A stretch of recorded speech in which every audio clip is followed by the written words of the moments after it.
Hello everyone, welcome back to Vinutha's cooking channel. ನಾವು ಇವತ್ತಿನ ದಿನ ಸಖತ್ ಕ್ರಿಸ್ಪಿ ಹಾಗೂ ಸೂಪರ್ ಟೇಸ್ಟಿ ಆಗಿರುವಂತಹ ಮಸಾಲಾ ಶೇಂಗಾ ಬೀಜವನ್ನ ಮನೆಯಲ್ಲಿನೇ ಯಾವ ರೀತಿಯಾಗಿ ತಯಾರು ಮಾಡ್ಕೊಳ್ಳೋದು ಅಂತ ನೋಡ್ಕೊಳ್ಳೋಣ.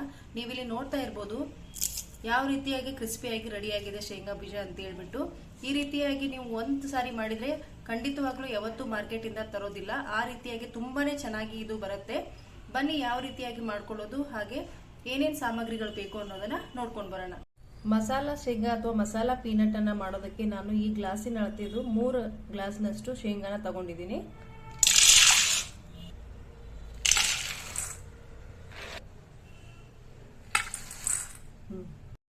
ನಾನು ಯಾವ ಗ್ಲಾಸಿಂದ ಕಡಲೆ ಬೀಜನ ತಗೊಂಡಿದ್ದನೋ ಅದೇ ಗ್ಲಾಸ್ನಿಂದ 1.5 ಗ್ಲಾಸ್ನಷ್ಟು ಕಡಲೆ ಹಿಟ್ಟನ್ನ ತಗೊಂಡಿದ್ದೀನಿ. ಶೇಂಗಾ ಪ್ರಮಾಣದಲ್ಲಿ ಅರ್ಧ ಪ್ರಮಾಣದಷ್ಟು ಕಡಲೆ ಹಿಟ್ಟನ್ನ ತಗೋಬೇಕು. ಈಗ ಈ ಕಡಲೆ ಹಿಟ್ಟಿಗೆ ನಾನು 1-2 ಸ್ಪೂನ್ ಅಷ್ಟು ಅಚ್ಚ ಖಾರದ ಪುಡಿನ ಹಾಕೊಳ್ತಾ ಇದ್ದೀನಿ. ರುಚಿಗೆ ತಕ್ಕಷ್ಟು ಉಪ್ಪನ್ನ ಸೇರಿಸ್ಕೋತೀನಿ.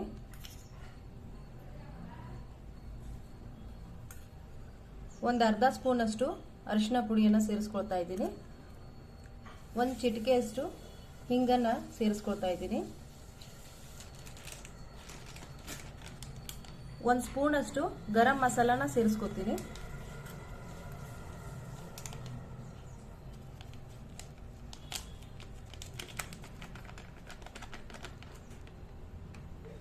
ಒಂದು ಸ್ಪೂನ್ ಅಷ್ಟು ಧನಿಯಾ ಪೌಡರ್ನ ಸೇರಿಸ್ಕೊಂಡಿದ್ದೀನಿ. ಈಗ ಈ ಮಿಕ್ಸ್ಚರನ್ನ ನೀಟಾಗಿ ನಾವು ಸ್ವಲ್ಪನೇ ನೀರು ಹಾಕಿ ಇದನ್ನ ಗಟ್ಟಿಯಾಗಿ ಸ್ವಲ್ಪ ಬೋಂಡಾ ಹಿಟ್ಟಿನ ಹದಕ್ಕೆ ಮಿಕ್ಸ್ ಮಾಡ್ಕೋಬೇಕು. ನೋಡಿ, ನಾನು ಇದನ್ನ ಇಲ್ಲಿ ಇದಕ್ಕೆ ಬೇಕಾಗುವಷ್ಟು ನೀರನ್ನ ಹಾಕೊಂಡು ಈ ರೀತಿ ನಾನು ಹಿಟ್ಟನ್ನ ರೆಡಿ ಮಾಡ್ಕೊಂಡಿದ್ದೀನಿ. ಇಷ್ಟಾದ್ರೆ ಸಾಕು, ಇದು ಸರಿಯಾಗಿ ರೆಡಿಯಾಗಿದೆ. ಈಗ ಇದಕ್ಕೆ ರೆಡಿಯಾಗಿರುವಂತ ಈ ಮಿಶ್ರಣಕ್ಕೆ ನಾನು ರೆಡಿ ಮಾಡಿ ನಾನು ತೋರಿಸಿದ್ನಲ್ಲ ಅದನ್ನ ಎಲ್ಲ ಶೇಂಗಾನು ನಾನು ಇಲ್ಲಿ ಮಿಕ್ಸ್ ಮಾಡ್ಕೊತಾ ಇದ್ದೀನಿ. ಶೇಂಗಾನ ಹಾಕೊಂಡ್ಮೇಲೆ ನಾವು ಇದನ್ನ ಚೆನ್ನಾಗಿ ಮಿಕ್ಸ್ ಮಾಡಬೇಕಾಗತ್ತೆ.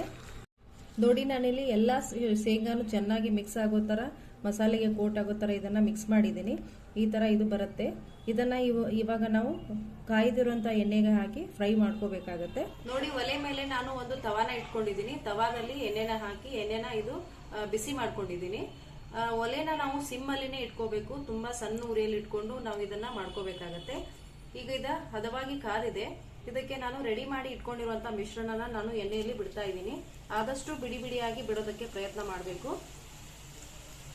ಈ ತರ ಬಿಟ್ಟ ಮೇಲೆ ಒಂದು ಕಟ್ಟಿಗೆ ಸೌಟನ್ನ ತಗೊಂಡು ಇದನ್ನ ಆದಷ್ಟು ಬಿಡಿಸೋದಕ್ಕೆ ಪ್ರಯತ್ನ ಮಾಡಬೇಕು. ಬಿಡಿ ಬಿಡಿಯಾಗಿ ಬಂದ್ರೆ ತುಂಬಾ ಚೆನ್ನಾಗಿರುತ್ತೆ. ನೋಡ್ತಾ ಇದ್ದೀರಲ್ಲ, ಇದೀಗ ತುಂಬಾನೇ ಕ್ರಿಸ್ಪಿಯಾಗಿ ರೆಡಿ ಆಗಿದೆ. ಇದನ್ನ ನಾನು ತೆಗೆದು ಬೌಲ್ಗೆ ಹಾಕೊಳ್ತಾ ಇದ್ದೀನಿ. ನೋಡಿ, ಈ ರೀತಿಯಾಗಿ ಇಷ್ಟು ಕಲರ್ ಚೇಂಜ್ ಆದ್ರೆ ಸಾಕು. ಇದೀಗ ಆಗಿದೆ. ಇದನ್ನ ನೀಟಾಗಿ ಎಣ್ಣೆನ ಬಸ್ದು ನಾನು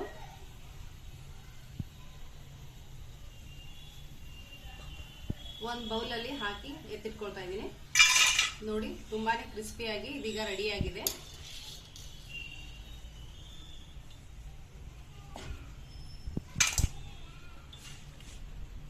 ಇದೇ ರೀತಿ ನಾನು ಉಳಿದಿರುವಂತ ಎಲ್ಲ ಶೇಂಗಾ ಮಸಾಲಾನ ನಾನು ಫ್ರೈ ಮಾಡ್ಕೊಂಡು ಬರ್ತೀನಿ.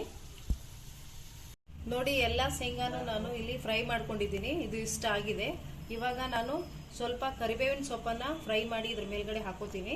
ಕರಿಬೇವನ್ನ ಕ್ರಿಸ್ಪಿ ಆಗೋವರೆಗೂ ಫ್ರೈ ಮಾಡಿ ಈ ತರ ಇದ್ರ ಮೇಲ್ಗಡೆ ಹಾಕೊಂಡಿದ್ದೀನಿ. ಇದಕ್ಕೀಗ ನಾನು ಒಂದು ಮಸಾಲೆನ ತಯಾರು ಮಾಡ್ಕೊಂಡು ಮಿಕ್ಸ್ ಮಾಡ್ಕೊಳ್ಳೋದನ್ನ ತೋರಿಸ್ತೀನಿ. ಮಸಾಲಾ ಶೇಂಗಾನ ಮತ್ತಷ್ಟು ಮಸಾಲೆ ಭರಿತ ಮಾಡೋದಕ್ಕೆ ನಾನಿಲ್ಲಿ 1 ಸ್ಪೂನ್ ಅಷ್ಟು ಚಾಟ್ ಮಸಾಲಾನ ತಗೊಂಡಿದ್ದೀನಿ.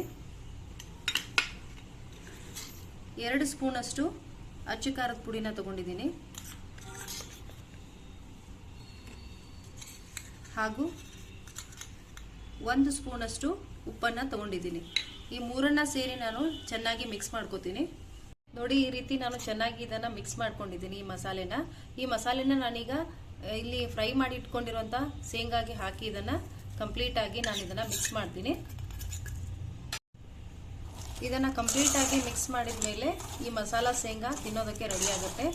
ಇದನ್ನ ಎಷ್ಟು ದಿನಗಳ ಕಾಲ ಬೇಕಾದ್ರೆ ಇಟ್ಕೊಂಡು ತಿನ್ಬಹುದು. ತುಂಬಾನೇ ಇದು ಕ್ರಿಸ್ಪಿಯಾಗಿ ಬಂದಿರುತ್ತೆ. ಸೌಂಡ್ ನೋಡಿದ್ರೆ ನಿಮ್ಗೆ ಗೊತ್ತಾಗ್ತಾ ಇರ್ಬೋದು, ತುಂಬಾನೇ ಕ್ರಿಸ್ಪಿಯಾಗಿ ಮಸಾಲಾ ಶೇಂಗಾ ರೆಡಿ ಆಗಿದೆ. ಇದನ್ನ ಒಂದು ಏರ್ ಟೈಟ್ ಬಾಕ್ಸ್ ನಲ್ಲಿ ಹಾಕಿ ಸ್ಟೋರ್ ಮಾಡಿದ್ರೆ ತುಂಬಾ ದಿನಗಳ ಕಾಲ ಇದನ್ನ ಇಟ್ಕೊಂಡು ನೀವು ತಿನ್ನಬಹುದು. ಈ ಒಂದು ಮಸಾಲಾ ಶೇಂಗಾ ರೆಸಿಪಿ ನಿಮಗೆ ಇಷ್ಟ ಆಗಿದ್ರೆ ವಿಡಿಯೋಗೊಂದು ಲೈಕ್ ಕೊಡಿ. ಇನ್ನು ನಮ್ಮ ಚಾನೆಲ್ಗೆ ನೀವು ಸಬ್ಸ್ಕ್ರೈಬ್ ಆಗಿಲ್ಲ ಅಂದ್ರೆ ನಮ್ಮ ಚಾನೆಲ್ನ ಸಬ್ಸ್ಕ್ರೈಬ್ ಮಾಡ್ಕೊಳ್ಳಿ ಅಂತ ಹೇಳ್ತಾ ಈ ವಿಡಿಯೋನ ಮುಗಿಸ್ತಾ ಇದ್ದೀನಿ. ಧನ್ಯವಾದಗಳು.